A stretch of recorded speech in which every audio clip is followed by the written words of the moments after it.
और सेकंड का चैप्टर यही क्लोज। चल।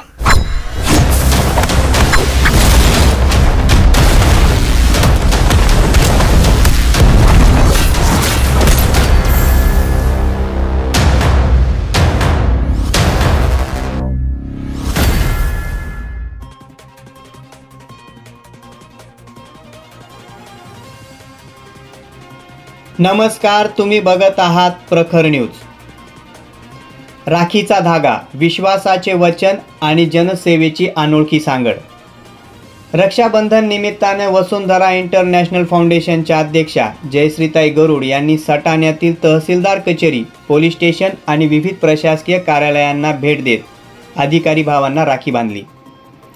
कर्तव्यावर असल्यामुळे आपल्या घरी बहिणींना भेटू न शकणाऱ्या या प्रशासकीय भावांसाठी जयश्रीताई राखी ठरली। दरवर्षीप्रमाणे यंदाही जयश्रीताई गरुड यांनी ही सेवा आणि प्रेमाची परंपरा कायम ठेवली। राखीचा धागा इथे केवळ हातांना नाही तर हृदयांनाही घट्ट करून गेला। प्रखर न्यूजसाठी सटाण्याहून भगवान पवार।